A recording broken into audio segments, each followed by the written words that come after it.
Y habiendo orado ya, podemos tomar asiento.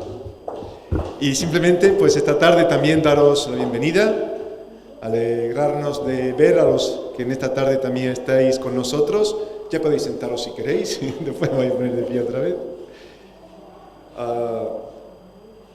Creo que no hay ninguna cosa especial que reseñar, que resaltar.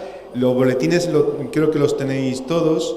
Esta mañana ya recordamos algunas cosas, pero como pues prácticamente, bueno, excepto algunas personas, habéis estado ya esta mañana, solamente recordar, quizás, que es más de interés de todos, que el próximo fin de semana, jueves, viernes y sábado, va a haber unas reuniones de oración en la iglesia de Renacer, organizado por la Alianza Evangélica Española, que todos los años se celebra en el mes de enero con motivo de buscar también unidad en el pueblo de Dios. Entonces recordad que es allí, lo tenéis también en el boletín, los datos, dónde es, la dirección y la hora, que es a las 8. Vamos a tener una lectura en la palabra del Señor en el Salmo 63.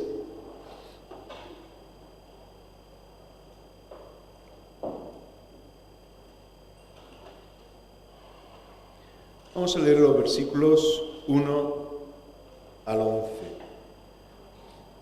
Versículos 1 al 11, que en realidad es el Salmo completo, el Salmo 63. Dice así: Dios, Dios mío eres tú, de madrugada te buscaré, mi alma tiene sed de ti, mi carne te anhela, en tierra seca y árida donde aguas no hay, para ver tu poder y tu gloria, así como te he mirado en el santuario, porque mejor es tu misericordia que la vida. Mis labios te alabarán, así te bendeciré en mi vida, en tu nombre alzaré mis manos, como de meollo y de grosura será saciada mi alma, y con labios de júbilo te alabará mi boca. Cuando me acuerde de ti en mi lecho, cuando medite en ti en las vigilias de la noche, porque has sido mi socorro, y así en la sombra de tus alas me regocijaré. Está mi alma apegada a ti, tu diestra me ha sostenido. Que Dios use su palabra en nuestras vidas. Sí, vamos a seguir alabando al Señor y vamos a entrar en unos cánticos que Irina nos va a guiar y presidir en esta parte, y nos podemos poner también de pie ahora sí para seguir alabando a nuestro Dios.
hijo pequeño cogió su pequeño piano, que no tiene ni sonido ni nada, y se puso al lado mía y cantaba conmigo y tocaba conmigo. Y digo yo, qué bendición más grande es poder dar la herencia de Dios a tus hijos, ¿vale? Entonces hay que velar mucho porque el mundo está muy mal, y por eso la siguiente canción dice, dame tus ojos para ver como tú ves, ¿vale? Y tu sentir para sentir y amar a la gente, porque no es fácil como tú lo haces. La siguiente canción.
Tony, ¿quieres tú ayudarnos para recoger las ofrendas, por favor?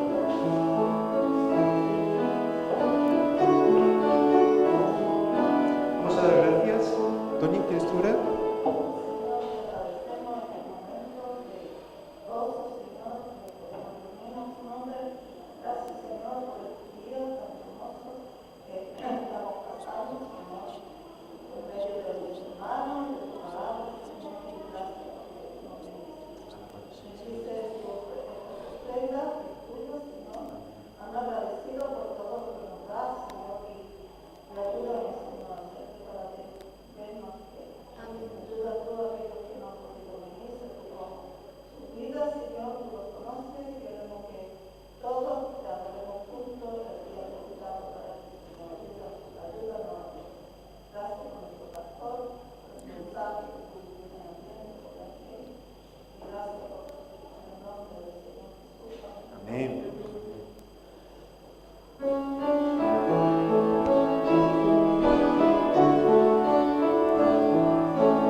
en esta tarde, alabando al Señor, me he ido a unos años atrás, recordando, quiero cantar una linda canción.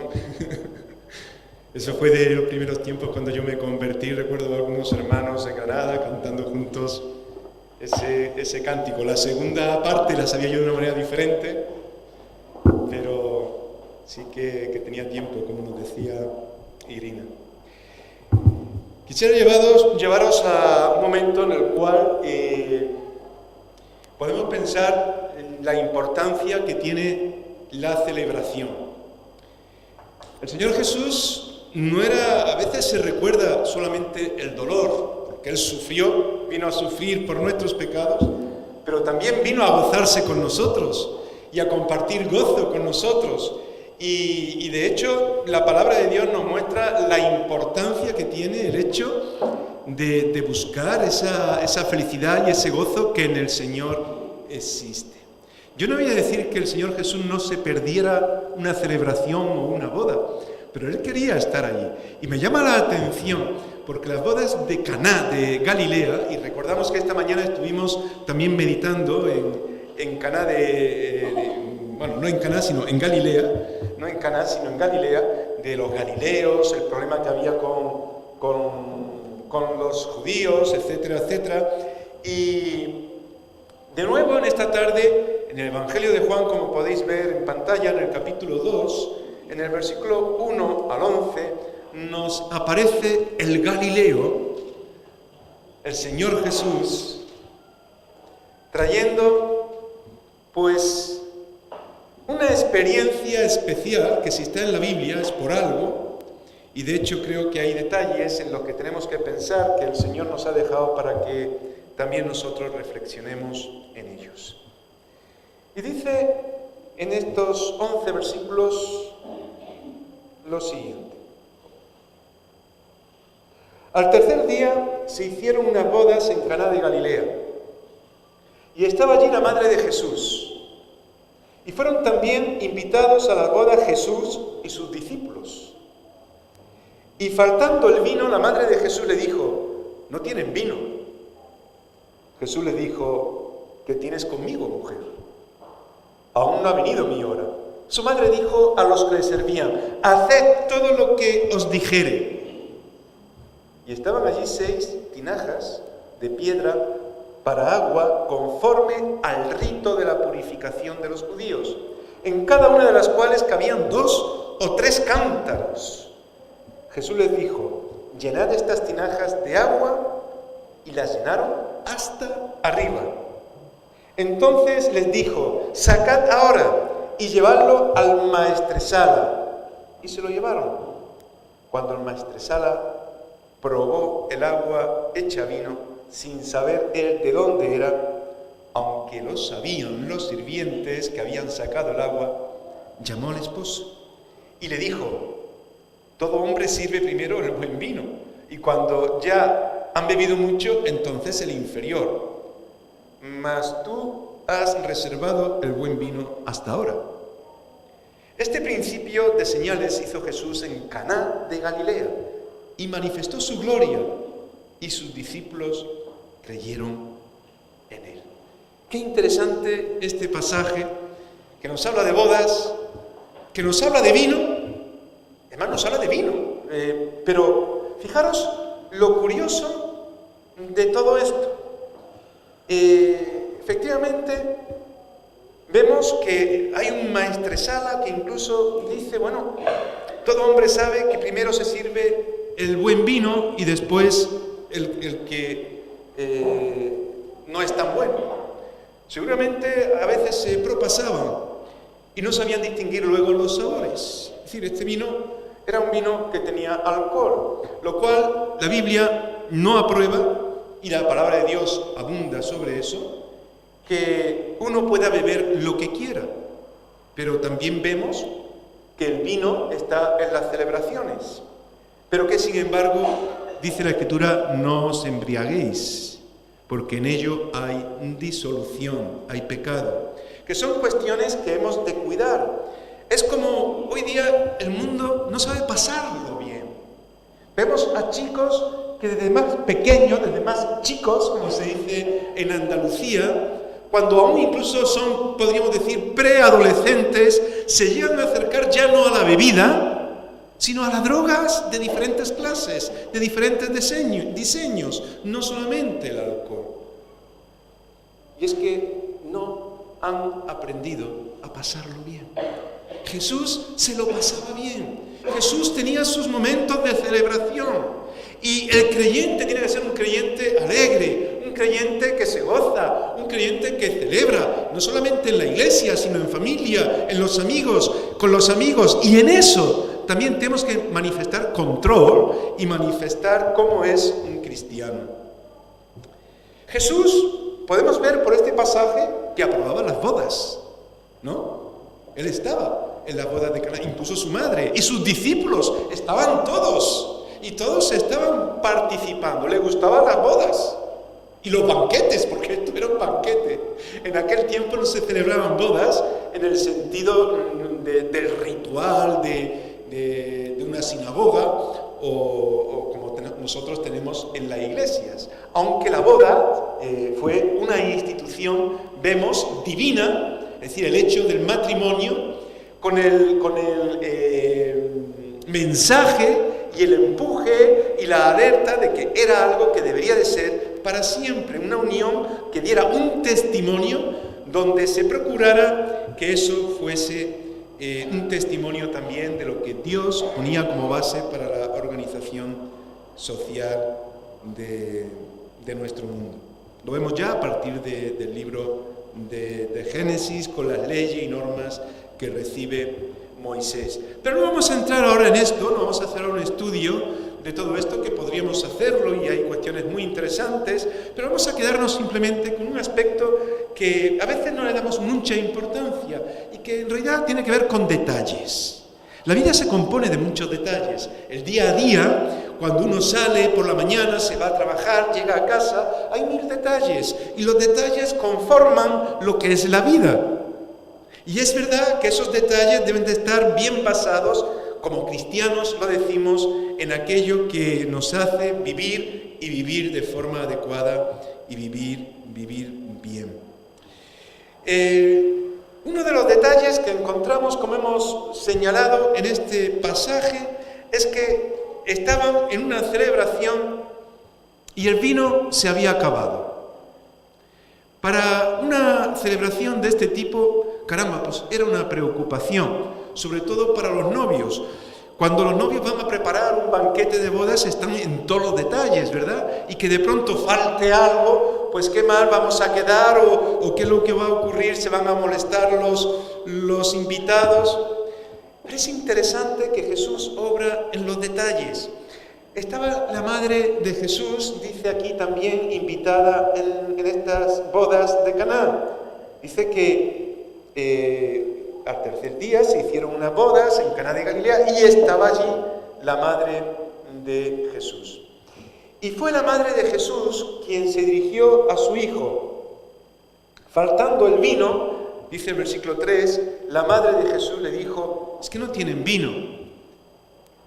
¿Qué podría hacer Jesús si no tienen vino? Él era un invitado, no era el maestresala, no era tampoco en ese momento pues el novio, simplemente era un invitado. Pero María ya sabía quién era su hijo. Y es interesante lo que Jesús le dice a María. ¿Cómo la llama? Mujer. ¿Qué tienes conmigo? Quizás en esta expresión podemos ver algo peyorativo o negativo, pero en realidad en aquel tiempo el título de mujer era un título que tenía matices positivos, era algo de respeto. Se está dirigiendo de otra forma, pero de manera respetuosa, no creáis que es lo contrario.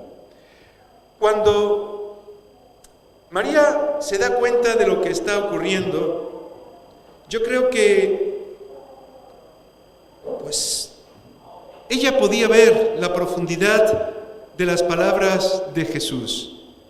María, mujer, ¿qué tienes conmigo? Jesús no podía supeditar su vida y su ministerio a convertir agua en vino. ¿Qué sentido tenía eso? ¿Cómo voy a empezar yo? Porque además este fue el primer milagro. ¿Cómo voy a empezar yo mi ministerio y a darme a conocer convirtiendo agua en vino? ¿Quién va a venir detrás de mí? Pero es interesante lo que aquí se va mostrando. Evidentemente que Jesús no iba a supeditar esto en algo tan simple, pero le da una importancia a los detalles de una pareja, de una boda, de un matrimonio, de unas personas y lo que va a manifestar allí.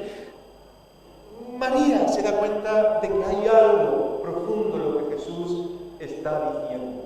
Y por eso es algo que, cuando Jesús le dice esto, María le dice a los demás, a los sirvientes, haced todo lo que Él os diga.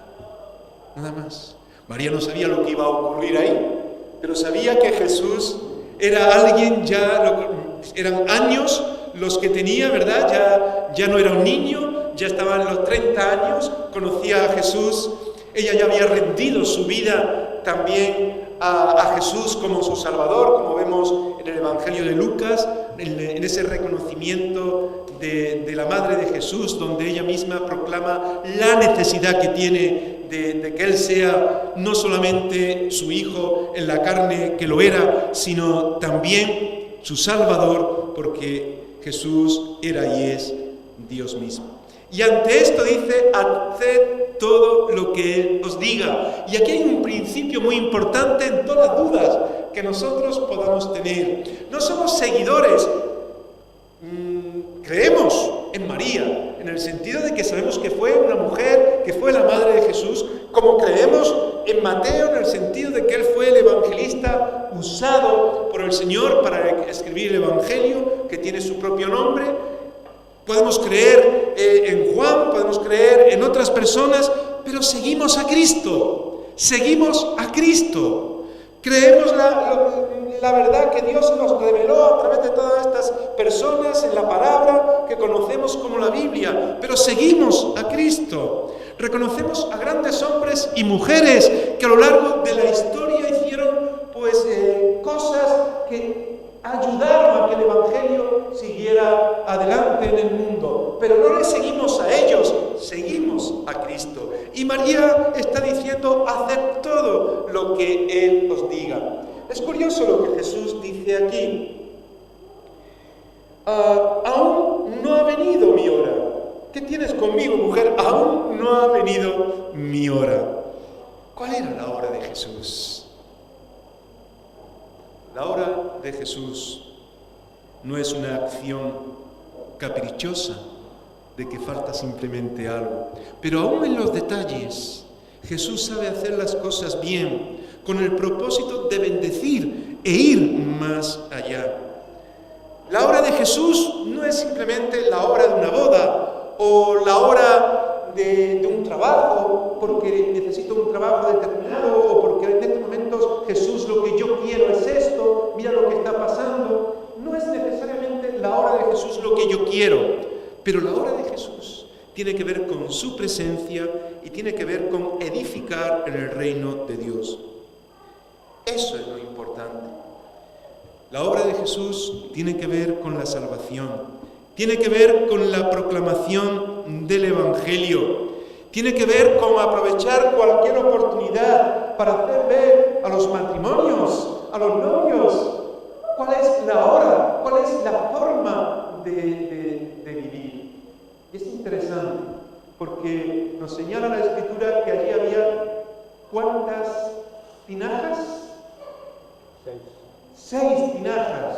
6 tinajas en las cuales cabían ¿cuántos cántaros? 2 o 3 cántaros de agua. ¿Y eran tinajas para qué? Para la purificación que practicaban los judíos. Curioso.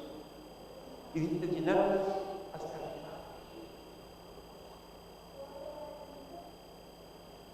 Y luego sacarla. Y de aquella agua o de aquellas tinajas donde se supone que eran grandes, ya que cabían diferentes cántaros. Un cántaro era una vasija que podía llevar una persona, una tinaja ya no, porque pesaba bastante. Se llenaron de agua y se convirtieron en vino.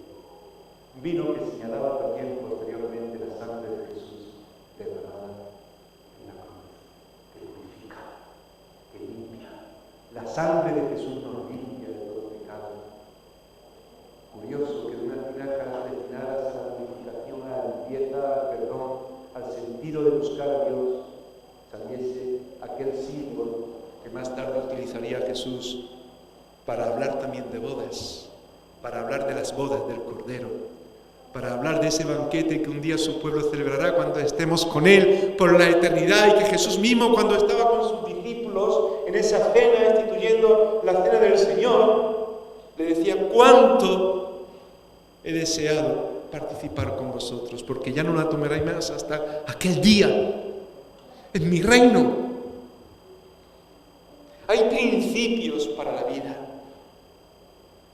En el Señor hay gozo, en el Señor hay celebración, en el Señor hay bodas, pero en el Señor lo que hay es vida.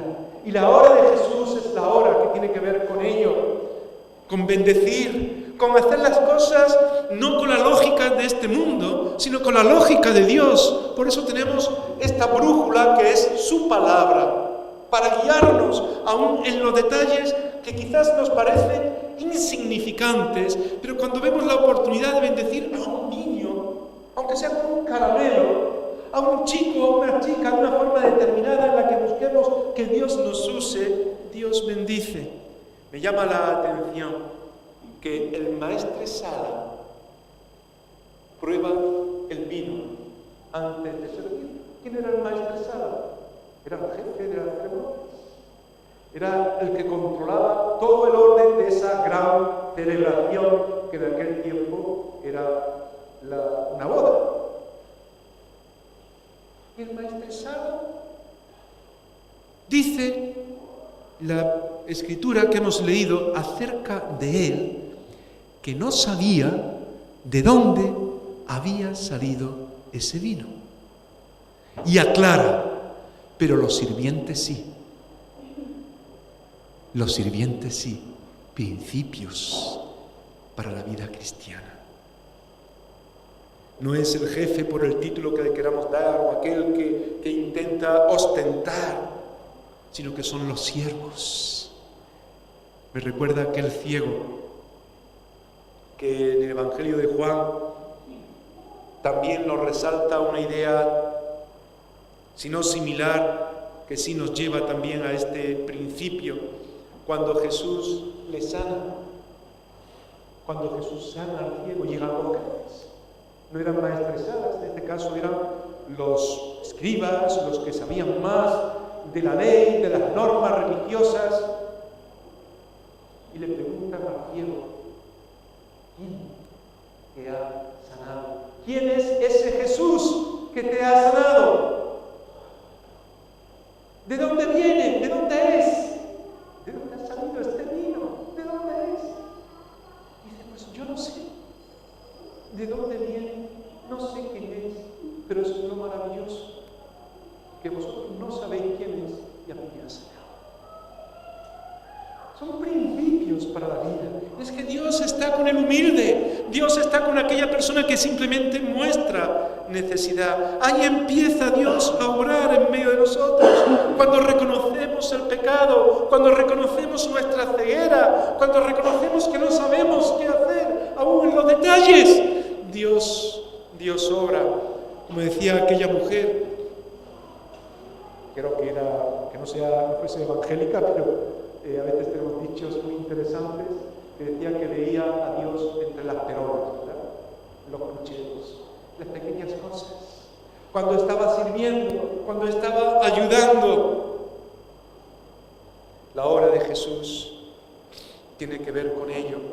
La hora de Jesús, como en Lucas 4:18, tiene que ver con esa expresión que él mismo pronuncia en una sinagoga cuando abre el libro de Isaías. Dice: el Espíritu del Señor está sobre mí para anunciar. las buenas, a los pobres, a los que tienen necesidad, en todos los detalles. Cuando hay un propósito de bendecir familias, bendecir matrimonios, siempre está Jesús para poner el mejor vino, su presencia, su guía, su dirección. En realidad, lo que Jesús está enseñando aquí tiene que ver con el reino de Dios. Tiene que ver con todo lo que se desarrolla en el reino de Dios. Los banquetes de bodas también aparecen como ilustraciones para el reino de Dios. Recordad aquel banquete que se prepara. Jesús está explicando lo que es el reino de Dios, de cómo un padre pues prepara un gran banquete para las bodas y empieza a invitar a todos, pero nadie llegaba. Y entonces dice ir por las plazas, invitar a las personas que están por ahí, que se preparen para las bodas. Y aquellos que venían con la indumentaria que no era la adecuada para las bodas, no podían pasar. Hay personas que a veces quieren formar parte de esa celebración y no es posible gozarse si el Señor no está presente en nuestras vidas. No hay manera de encontrarse uno realizado si el Señor no es el Señor de nuestras vidas. No hay gozo ni hay seguridad en nuestros propósitos si Dios no está con nosotros. De ahí que los jovencitos ya a una temprana edad, viendo incluso a sus padres, intenten buscar por allí o por allá. Y venimos podríamos decir, de una ascendencia que es defectuosa. Es decir, Cristo nos creó perfectamente, pero Jesús estaba también en la creación del mundo, que podemos hablar de Dios Padre, Hijo y Espíritu Santo. Y en el propósito de Dios estaba una creación perfecta, pero entró el pecado. Y todos venimos de familias imperfectas. No hay excusa para decir es que mi padre o mi madre fueron tal cosa y por eso yo he salido así. Y es lo que hay. Todos venimos de canteras, hemos sido cortados de la misma cantera, somos piedras cortados de la misma cantera que es defectuosa. Pero en todos tenemos ese privilegio y esa oportunidad de vivir lo que solamente podemos encontrar en el Señor. Aún en este simple detalle que nos explica la Escritura de las bodas de Caná, Dios es glorificado. Dice el versículo 11, con el que hemos terminado, este principio de señales hizo Jesús en Caná de Galilea y manifestó su gloria. Y manifestó su gloria. Y sus discípulos creyeron en él. Qué interesante, eran sus discípulos, pero todavía había cosas que les costaba creer. Pero cuando vieron lo que Jesús hizo allí, lo que hizo con aquellas tinajas, con aquella agua que estaba preparada para la purificación, ellos creyeron en él. La gloria de Dios no se vive solamente cumpliendo normas o reglas, aunque sean religiosas, sino que es viviendo los detalles de la vida y viviéndolos en Cristo. La gloria de Dios se manifiesta cuando Cristo está en medio de nosotros. Pero es necesario que estemos dispuestos a beber ese vino que no embriaga, sino ese vino que nos trae plenitud del Espíritu Santo. No os embriaguéis en vino en lo cual hay disolución, antes bien sed llenos del Espíritu Santo. Cuando Dios controla nuestras vidas, cuando el Maestresala le da paso al Señor Jesús, cuando realmente nosotros estamos dispuestos a hacer lo que la Virgen María, en este caso, lo que la Madre de Jesús dijo, haced todo lo que Él os diga, entonces las cosas empiezan a ir bien. No falta nada. Podremos tener muchas dificultades y pensar que nos va a faltar, pero Dios estará dando salidas y supliéndonos en todo. Amén. El mejor vino que necesitamos en todo momento es Jesús. Y cuando vivimos y vivamos todas las experiencias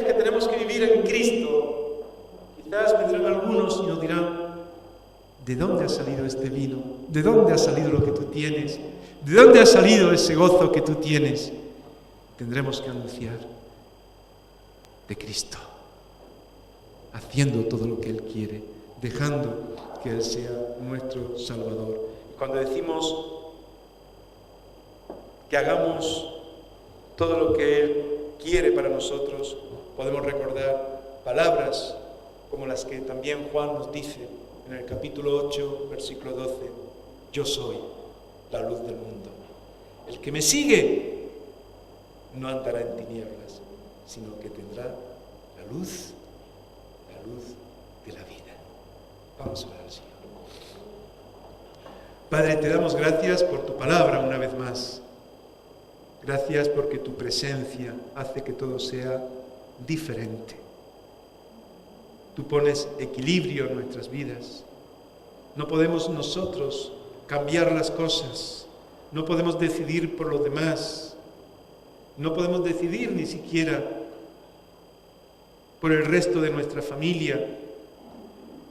Nuestra relación es personal contigo, pero tú te has introducido en nuestro mundo. Derramaste en nuestro lugar tu sangre en aquella cruz, pagando por nuestros pecados. Y sabemos que tú eres la respuesta para nuestras vidas en cada momento.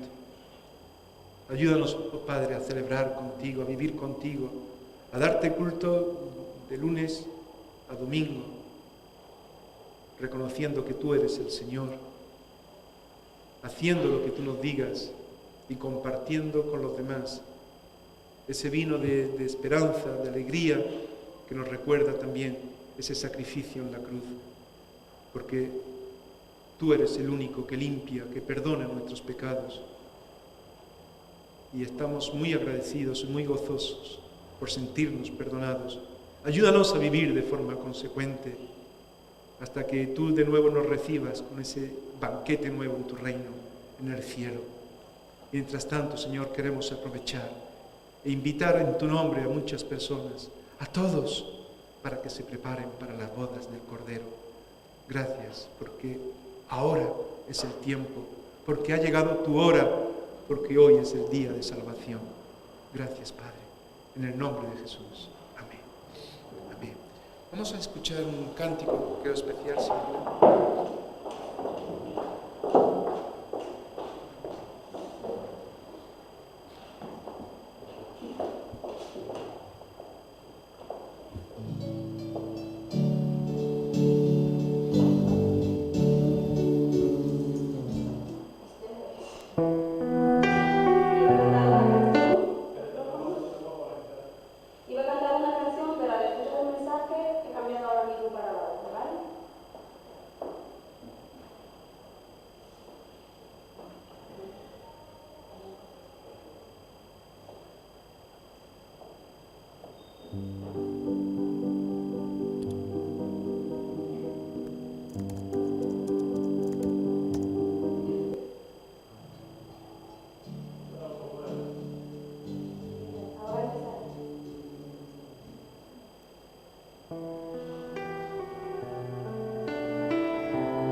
de insomnio sin saber qué hacer, pidiendo a gritos tu intervención.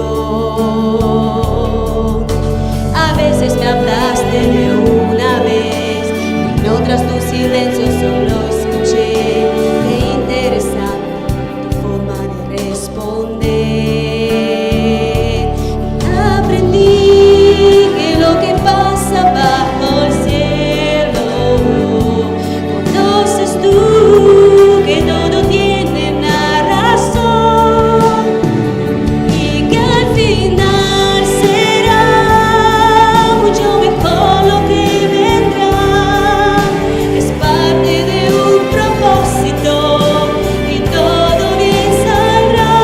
Siempre has estado aquí, tu palabra no ha fallado y nunca me has dejado. Descansa mi confianza sobre ti.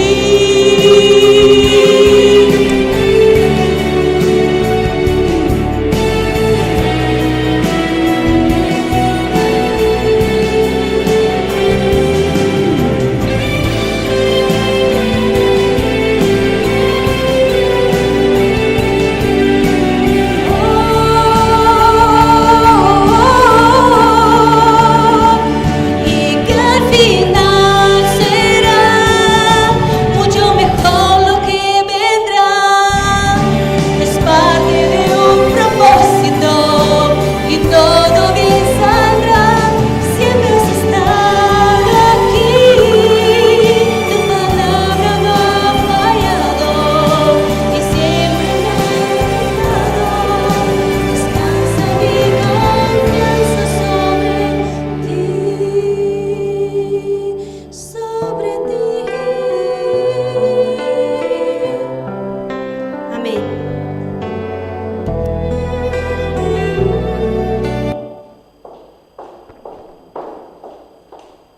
Nuestra confianza siempre en el Señor. Vamos a despedirnos orando, vamos a poner de pie y así terminamos. Y voy a pedir a mi hermano Carlos que estudiarnos en oración. Queremos, Señor, darte a ti la honra, queremos darte a ti las gracias, Señor, y un día más por estos beneficios espirituales que hemos recibido de ti en este lugar, en nuestra casa, Señor, por esa palabra que se nos ha predicado. Te damos las gracias, Señor, y pedimos que tu Santo Espíritu aplique en nuestros corazones todo aquello que todos estos manjares que hemos recibido, tanto en esta mañana como en esta tarde, Padre. Gracias por todo ello. Te rogamos que tú nos cuides en esta semana para que nos podamos encontrar el domingo próximo, Señor, y el miércoles para seguir alabando.